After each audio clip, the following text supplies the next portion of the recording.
Hello, नमस्कार. Deepa's recipes या YouTube चॅनलमध्ये सर्वांचे मनपूर्वक स्वागत आहे. गुलाबजामू ही स्वीट डिश सर्वांची लहान व मोठ्यांपासून ही आवडती डिश आहे. आज मी पॅकचे इन्स्टंट गुलाबजामू कसे बनवायचे आहेत या व्हिडिओमध्ये सांगितलेले आहे. मी एक 200 ग्रामचं पॅक दुकानामधून विकत आणलेला आहे आणि त्याचं कसं बनवायचे ते सांगितलं आहे. पॅक आधी एका भांड्यामध्ये मी फोडले आणि त्याचे पीठ काढले व 1 कपभर दूध घेतले आहे. दुधाने छान असे मऊ होतात. तुम्ही पाणीही वापरू शकतात आणि मी इथे दूध वापरलेला आहे. दूध थोडे दूध टाकून हा आपला उंडा असा मळून घ्यायचा आणि जास्त पातळ करायचा ना, एकदम मध्यम हे करायचा. छान बघू शकता तुम्ही किती छान आपला मळून झालेला आहे. पीठ सर्व एकत्र केलेलं आहे आणि मी कपभर दूध घेतले होते. त्यातले बघू शकता तुम्ही किती थोडेच उरलेले आहे. जास्त दूध पण लागणार नाही.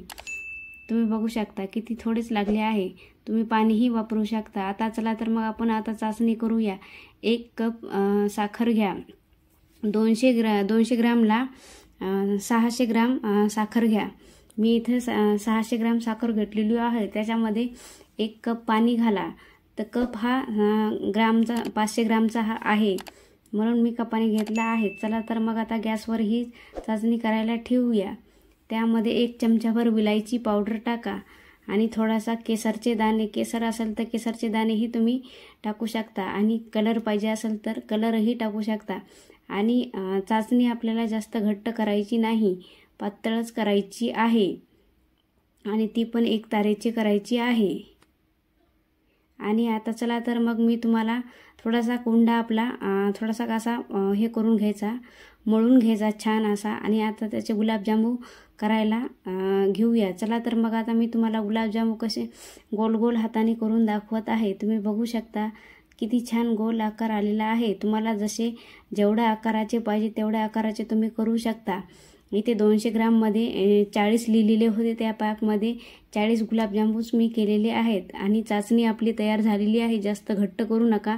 चाचणी ही गुलाबजामूची पातळच असते. 1 तारेची झालेली आहे, बघू शकता. आणि चाचणी झाली की गॅस बंद करून टाका. चाचणी ही मंद आचेवरच हे करायला ठेवा. चला तर मग आता सर्व गुलाबजामू तळून घेऊया.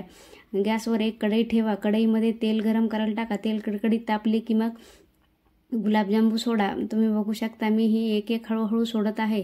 तेल उडत आहे आणि गॅस एकदम फुल ठेवा आणि जास्त पण फुल ठेवू नका. मध्यम आचेवर तळा. जास्त फुल ठेवला तर आपले गुलाबजामूलाही सगळे असे करपून जातील आणि कलर खूप काळा येईल. असा लालसर कलर पाहिजे असेल तर थोडे मध्यम आचेवर तळा, म्हणजे आतूनही छान तळल्या जातील. एकदम फुल गॅसवर तळता तर मधून आतून तळणार नाही, कच्चेच राहतील. तुम्ही बघू शकता कलर किती सुंदर आलेला आहे. आणि थोडेसे थंड होऊ द्या गुलाबजामू. आता सर्व गुलाबजामू तळून घेतलेले आहेत. बघू शकता तुम्ही किती छान तळलेले आहे. आणि थोडीशी थंड चाचणी झाली की मग थंड चाचणीमध्ये हे गुलाबजामू टाकून थोडे 5 मिनिट भिजत ठेवा. आता बघू शकता तुम्ही आपले गुलाबजामू तयार झालेले आहे. ते पण इन्स्टंट, अगदी काही वेळात, अर्धा तासात झालेले आहे. कोणी घरी आले की करायचे असेल तर पटकन दुकानातून जाऊन बॅग आणून बॅगचे करू शकता. आवडल्यास नक्की लाईक, शेअर आणि सबस्क्राईब करायला विसरू नका. धन्यवाद.